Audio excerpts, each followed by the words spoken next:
Hey there guys, as you can see my phone is broken. I do not have my Twitter password, my Skype password, or my email password or whatever. All my accounts, I don't remember where I wrote it down, so I can't sign in on the computer, and everything's signed in on here. So I can't respond to your Skype messages or your Twitter messages. I can't tweet, I can't do anything. I'm really just cut off from the internet right now. All I got is my husband's YouTube channel here. Luckily, it's signed in on his computer, so it wasn't lost along with my phone. As you can see from the title, yesterday, I found out I was having a miscarriage. I do not want to make this video. It has been something that has affected me so deeply. My heart feels so broken. I really feel like I have lost a part of myself. I'm not gonna cry here in video. I don't think I could cry anymore.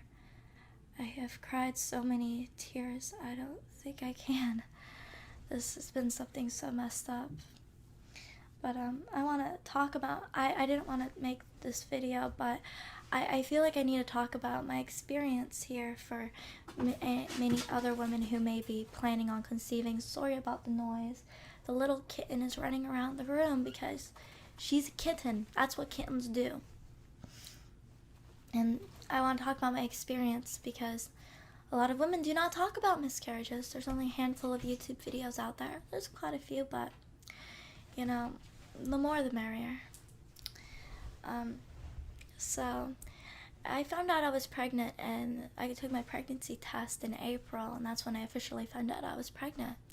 And throughout the month of April and May, my pregnancy was fine. I didn't have any problems, and everything was okay.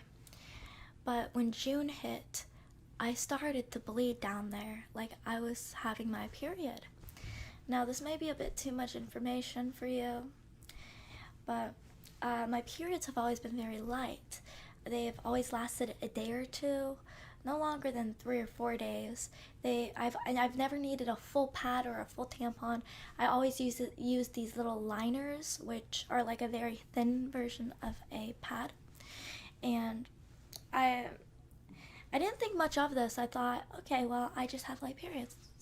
But I found that that was a sign of hormone problem, and that, you know, that could cause miscarriage. It's actually the most common cause of miscarriage is a hormone, like, imbalance or issue. In the month of June, I started to bleed. At first, it was very light. It was barely anything. And then it got heavier and heavier. And then one night, I noticed my pants were soaked. And I went into the bathroom, and in my underwear, there was a clot about the size of a quarter, which is a bloody piece of tissue. And I knew right at that moment, oh shit, something is not right.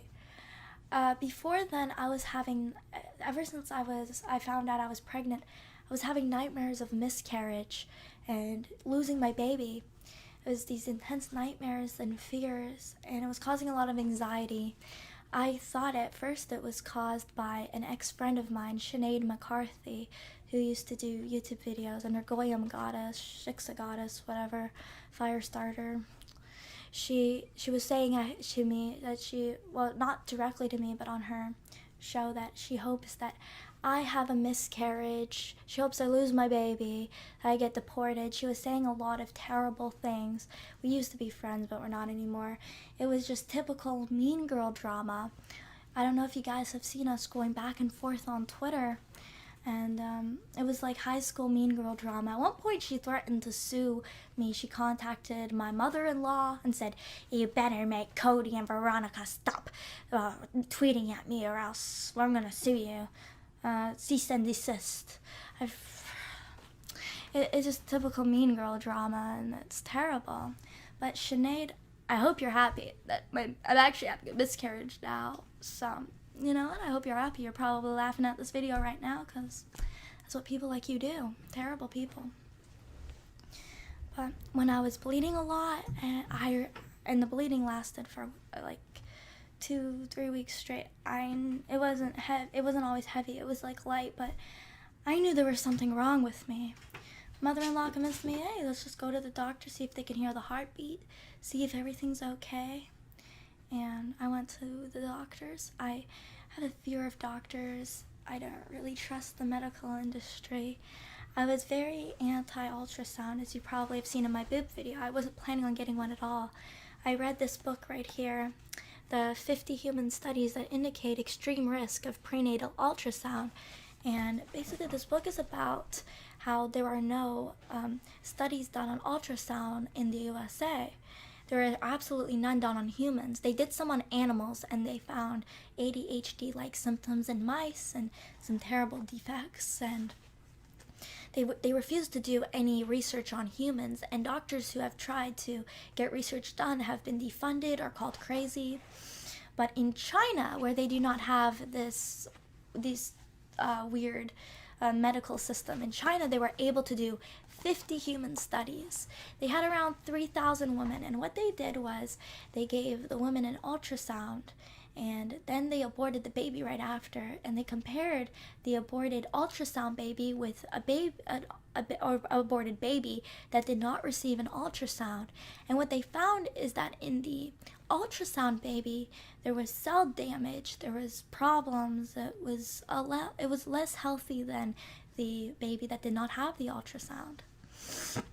And keep in mind that these abortions happened in the first trimester. So in the first trimester, that is when the very critical organs are developing. It's the most critical time in pregnancy, and that is when most miscarriages happen. And I went to the doctor's office, and they grabbed the Doppler machine to hear the heartbeat, and they're tapping around my stomach for seemed like 15 minutes straight, and they could not find the heartbeat. This was yesterday, early in the morning at 10. Well, it's not really early, but it's early for me because I usually sleep in. And then they redid the pregnancy test, and it came back negative. And at that point, when the negative pregnancy test happened, I knew all of my fears have come true. Sinead's wishes have come true that I will have this miscarriage. And they were like, okay, well, let's do an ultrasound to see if you still have a baby in you, to see if the ultrasound can pick up the heartbeat, because sometimes Doppler machines don't pick up the heartbeat. And I agreed to have the ultrasound because I just knew at that moment that my baby was dead. I knew that I was having a miscarriage. I had a big anxiety attack when it hit me. I was being hopeful before when I saw the blood, but when it finally hit me that I was having this miscarriage, it just felt like a tidal wave. It was like, whoa, holy shit! All the plans I've made for the next years are gone. But I still wanted to hold on to a shred of hope that maybe this Doppler machine is a piece of shit. Maybe my baby is alive and they don't know what they're talking about. So I went in for the ultrasound, the first ultrasound. They put the gel on my belly, they put the machine.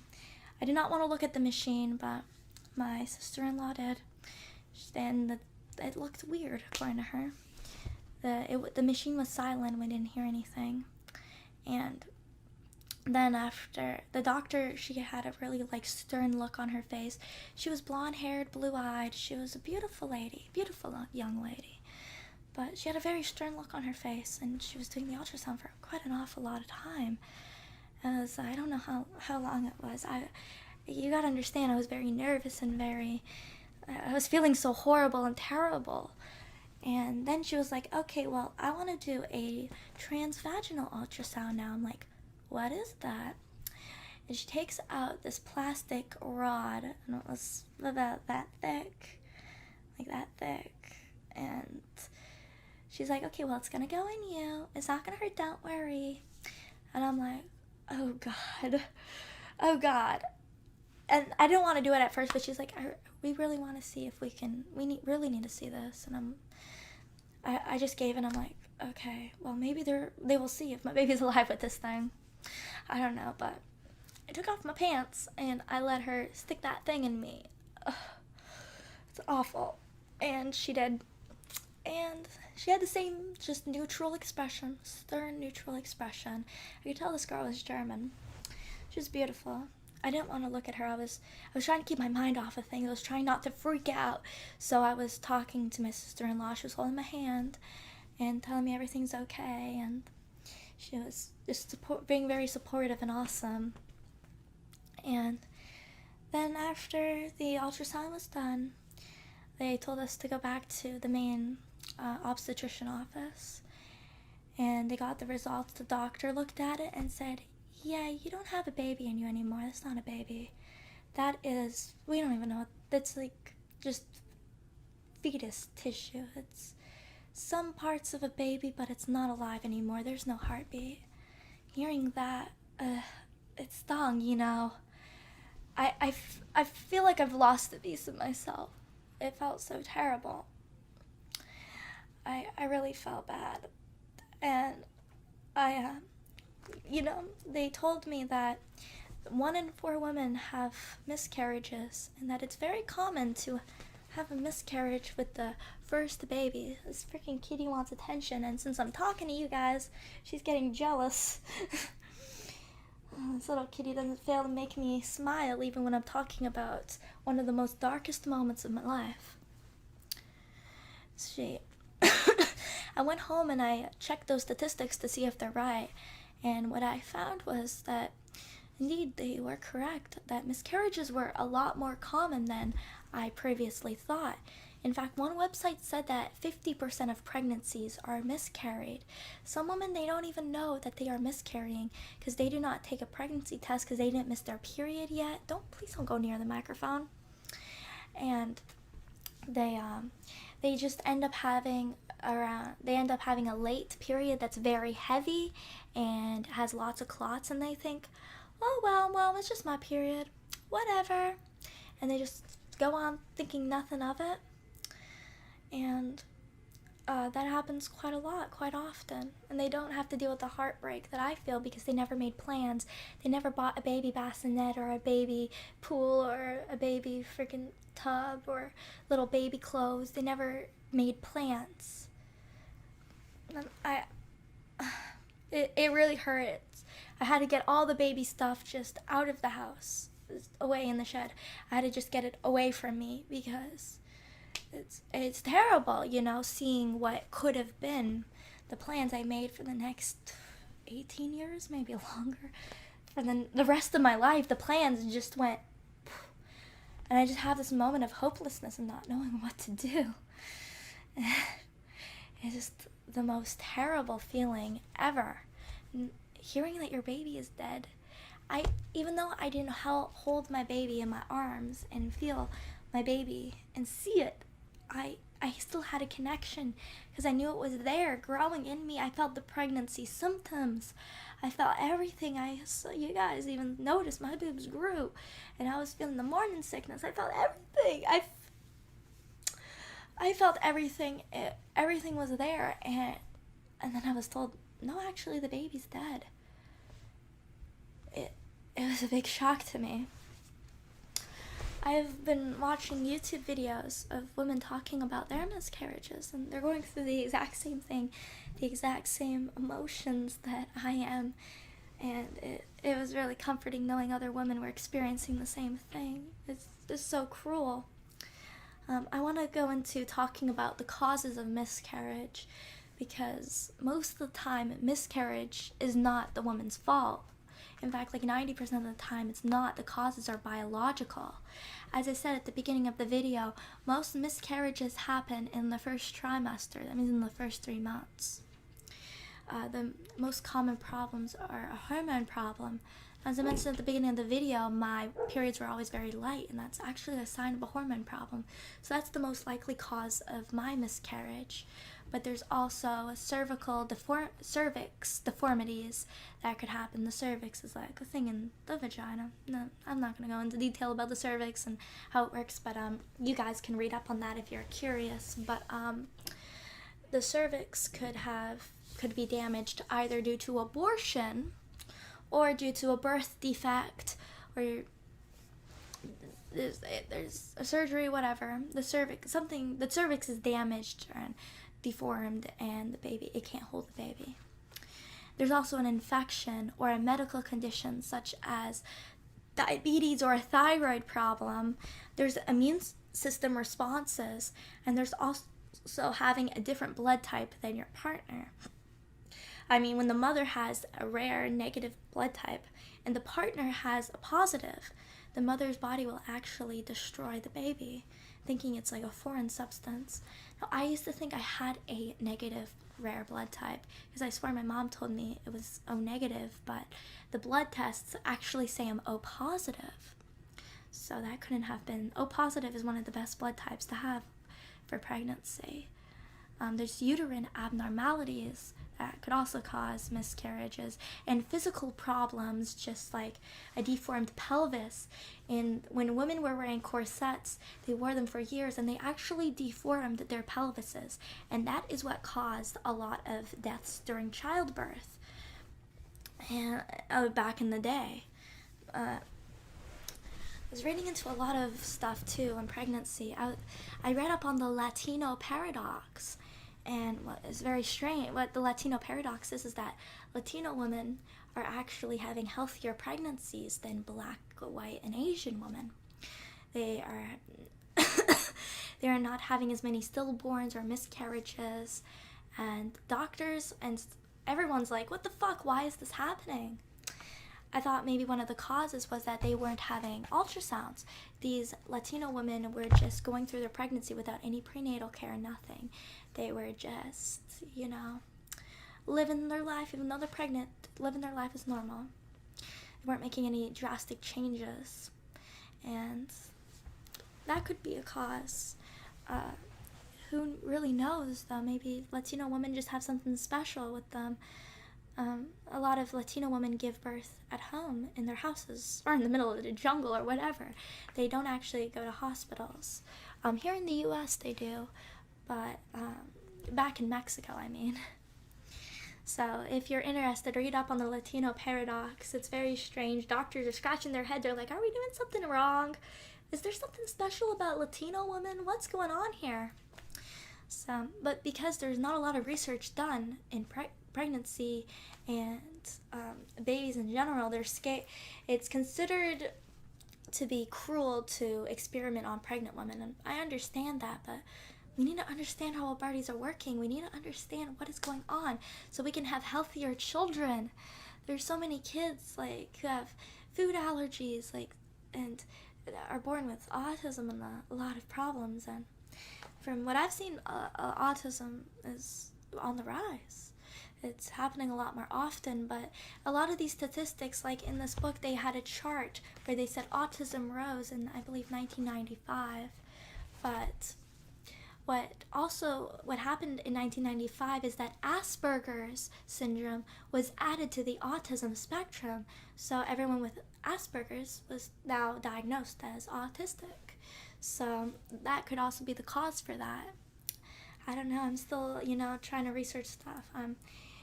I don't want to dive too deep into the research. I was told that it could make me go insane because it's just a lot of information to take in, and right now I should just take a step back and relax and try to recover and mourn the little life form that I had growing in me that is now not there anymore. Little life form I was bonding with, and I had no idea I was carrying around a dead fetus for so long, a little dead life form that's not alive anymore. It's just so terrible knowing that, it's the worst feeling in the world. I can't explain it. I think you have to experience it to understand. It's I've never experienced something like this before. But last night at 3 a.m. when everyone went to bed, and I was crying, bawling my eyes out, this little creature right here, who's now wanting to play, this little cat, Dusty the kitten, she was cuddled right up to me. The whole time she wasn't playing. Hey, don't bite that wire. She wasn't playing, she wasn't doing, she was playing a little bit, but the whole night while I was crying, she just cuddled right up to me, and she was there for me. She was looking up at me, she was purring, she was just relaxed and calm, and she was giving me her support. I saved her life, and now she's helping me out. She is the best kitten. I originally wanted to maybe give her away, but I've been getting her, the last week or so, I've been getting so attached to her. She's really helped my anxiety out. And I know someone in the comments are going to say, oh, maybe your miscarriage was caused by toxoplasmosis, which is a infection you can get from touching and somehow ingesting kitty poop. Now, guys, my husband was cleaning the litter box. I never touched any kitty poop. Hey, don't touch my mouse. Did it stop recording? Nope. I didn't touch any kitty poop, and after I was done playing with her, I washed my hands, and I actually stopped biting my nails. She has been helping me out a lot with my anxiety. I haven't felt the need to bite my nails. As you see, they're growing. They're trying to grow. I actually feel like I have nails I can scratch now. I can scratch like a kitty cat. And I have been washing my hands, especially right before I eat, because what causes toxoplasmosis is women, they clean the kitty litter, they touch the kitty's butt or whatever, they get some poop molecules, whatever, on their hands, and then they go to eat, and then they ingest it, and then they get sick. But the kitty poop is not automatically toxic. Toxoplasmosis is caused by the cat digesting raw meat. And then the raw meat comes out through their poop, and the raw meat has a bunch of disgusting shit in it. And this kitty cat was a stray. I have no idea what she was eating, but she's like, she's 7 weeks now, but when I got her, she was 6 weeks. They don't give away 6-week-old kittens at the pet store because they're usually still nursing. That's like right at the time they start chewing on stuff. And when I found her, she had like gravel and dirt in her mouth, so she was probably trying to eat bugs. This area doesn't have a big mouse or rabbit problem, so I don't know how she would be eating raw meat unless it was out of somebody's garbage can. So no, it cannot be toxoplasmosis. And plus, with toxoplasmosis, you actually get sick. Like, you actually like feel ill, and it's really terrible. I was sick 2 weeks ago. While I was coughing, I was feeling a very sharp pain right here, right where the uterus is. And I thought, well, okay, this is just probably me coughing too hard. Maybe I should just bend over, and when I cough, like, I just cough like that. And that was causing me to throw up because I was, pressing against the stomach. And, maybe that sickness, the doctor said that a little cold couldn't have caused me to miscarry, so that couldn't have been it. But you know what, with the lack of research and there's just not enough research done on pregnant women. They don't really seem to care. There's not enough. They don't want to cure cancer. They don't want to figure out the ins and outs of pregnancy, to learn everything about the human body. What they want to do is make money, and they make a lot of money when people are sick. And in this book, they made the argument that the ultrasounds were a money scheme. China stopped the studies into ultrasounds right when they started manufacturing the machines. And like almost every pregnant woman who goes to the doctor gets pressured into getting an ultrasound because the doctors want to see what's going on. And perhaps there's also a money problem too. They want them to pay for the ultrasound, and they're like, come on, let's see the gender of the baby, come on. And the women are like, okay, even though it's unnecessary, she's not experiencing bleeding or any problems like I was experiencing. But in some situation, ultrasound is good. My husband, he was born with a lung tumor, and without the ultrasound, they would have never seen that lung tumor, and they would have never been prepared to do the surgery on him when he was a little baby, which ended up saving his life. He was one of the only babies who actually survived having a tumor that bad. But that was because the doctors were prepared. They knew exactly where the tumor was. They knew exactly how big it would be and what they had to do. And my husband's alive today because of that, and I'm really glad that he is, because I love him a lot. Now, the males, they take miscarriage different than females. Any female issue, they're going to, of course, take differently because they're men, they're different. Men and women aren't the same. I cannot expect him to relate to me or to, know what's going on, like how I'm feeling. But he has been kind and supportive. He has been so awesome to me. He's been trying to be as, supportive as he can. He's been hugging me a lot, telling me it's not the end of the world. By the way, there's a lot of women out there, and I know them, like my mother-in-law, who they've had miscarriages, but they go on to have successful pregnancies.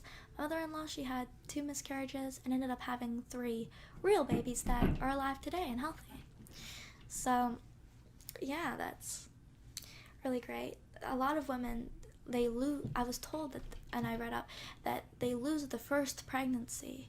That the first one is always the hardest, especially if they're young, but the ones after that happen to be successful. Oh, my kitty cat's falling asleep.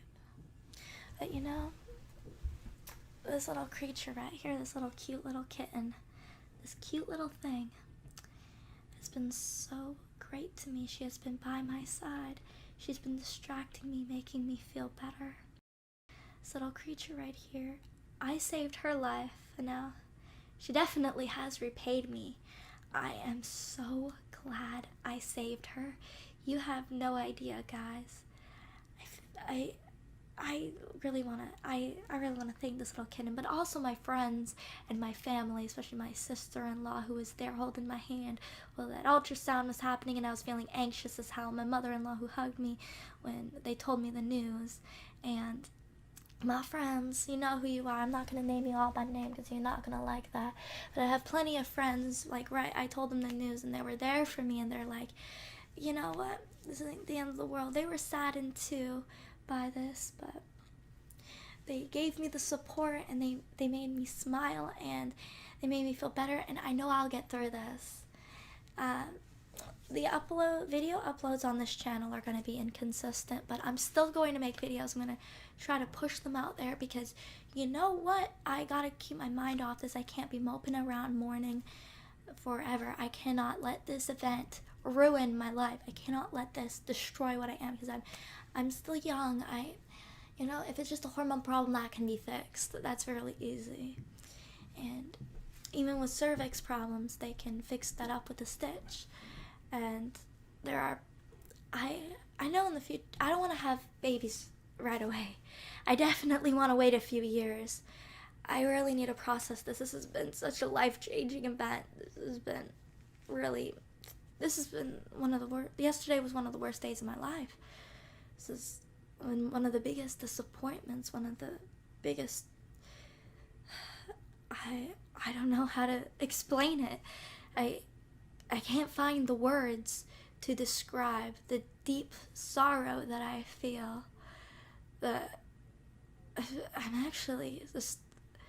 I'm starting to get a little bit numb from this. But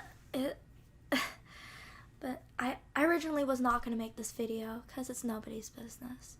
But I know I have a lot of supportive, loyal fans, and I have friends that I cannot contact right now because this stupid phone is broken. And I told the world I was pregnant, and the world is gonna wonder, what happened? Where's your baby bump? Where's the baby? And I think it's important that I talk about this miscarriage because nobody else is talking about miscarriages. Well, there's YouTube videos. I've watched them all. There's a handful of them, but women do not want to talk about it. It's something so personal, something that you kind of feel a little ashamed of. You shouldn't feel ashamed of it. It's not your fault. Like 90% of pregnancies losses are not their fault. There are women who do heroin, crack cocaine, and they end up giving birth to having babies. Now the babies are addicted to the drug and go through hell, but the babies end up living. These irresponsible pieces of shit, and I get so angry when I think of them. Like was it a month ago or so, I saw a heroin addict she looked like she was 7 or 8 months pregnant. She had the baby bump, and she had the heroin marks all over her arms. She had the red neck that they get. She had the caved in cheeks. She clearly looked like a drug addict, and you know that she had the crazy drug addict withdrawal eyes. And these women are able to have successful pregnancies, but I wasn't able to. That really burns. It really makes me feel so angry because I know I would have been the best mom I could possibly be. I was reading into everything. I was looking into everything. I was preparing. I felt like I was emotionally ready to take in this responsibility. It's a big responsibility, but you know what? Maybe I'm not ready. I feel ready, but maybe I'm not. Maybe I'm naive. Maybe it's best I wait, and I wait for maybe for Cody and my husband to have our own house, apartment, whatever. Maybe this is maybe this is for the better. I don't know. Maybe my baby would have grown up to be a psychopath if my baby was born. I don't know. I don't think my baby would have been a psychopath. No. I don't have any psychos in my family. Neither does my husband. My great-grandma was able to give birth to like 12, 14 kids. I don't know how many, but she didn't have any known miscarriages, but as we know, miscarriages can happen without the mother even knowing.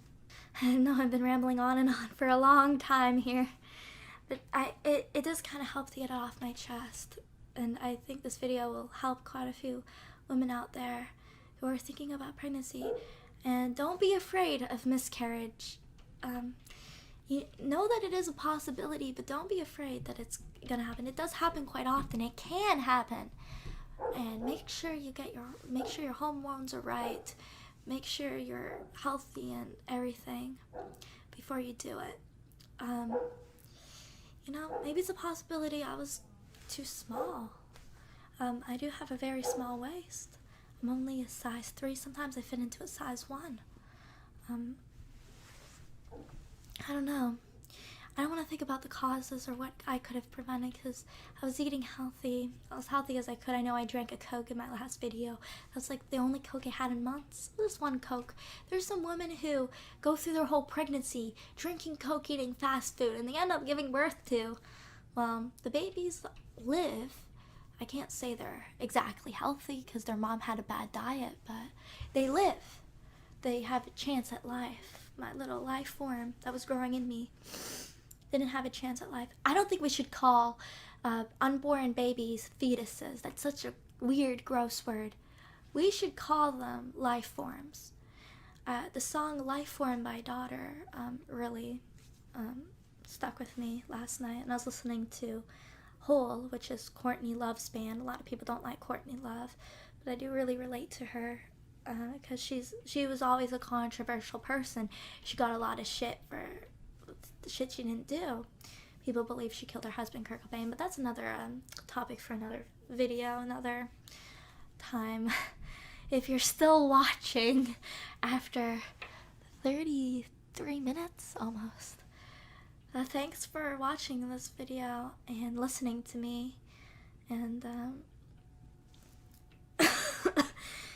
stay sane, everybody. I feel like I'm holding myself together. I have a lot of support, a lot of amazing people around me, and I have this amazing little creature right here, this amazing little kitten, Dusty the kitten, the amazing kitty cat. She is the best little creature. She is the best. Oh, she's cuddling up to me right now. She is the best little creature right here. Dusty the kitten. I love her so much. I'm so glad I rescued her. And I love all my friends. I love all my fans. I love you all. Everybody. The kitty cat is purring now. Thanks for being here with me, guys. Thanks for listening to me. I can't respond to Twitter messages, but if you tweet at my husband or message my husband, I can get that message, because he can tell me it. I don't know what else to say. I really got everything off my mind. I hope this doesn't discourage anybody from getting pregnant, because we do need more babies. Birth rates are low. This society is so anti-baby, very anti-motherhood, and motherhood is a really beautiful thing, a wonderful thing. I understand why now that they call it a miracle, because not every baby is successful. Not every baby is born. I understand now why they call it a miracle, and I feel a deeper appreciation for little human baby life. I saw the most beautiful children today and yesterday when I was out and about outside, and I didn't feel jealous or envious of the mothers. I just felt so happy that those children were able to live. Their pregnancies were successful. I love seeing beautiful children. This town is full of them. Oh, my little kitten. She was doing this last night a lot. This is the best little kitten ever. Dusty is the best kitten. I don't know what I'll do without my support, including this kitten and my friends and my family. I know I'll get through this. My video uploads may be inconsistent, but I'm going to try to actually do videos and focus on things, get this off of my mind. Yeah, this was an unsuccessful pregnancy. It's not the end of the world. I will most likely be able to, once I figure out why I had this miscarriage. I think it was the hormone imbalance. Once I figure that out, I will be able to have a healthy pregnancy again. I don't want to do that right away. I definitely want to wait a few years, but it's possible. I don't know what else to say. I'm deeply saddened, but I'll live through this. Just like the whole album Live Through This. I was listening to that last night. Stay sane, everybody, and stay awesome.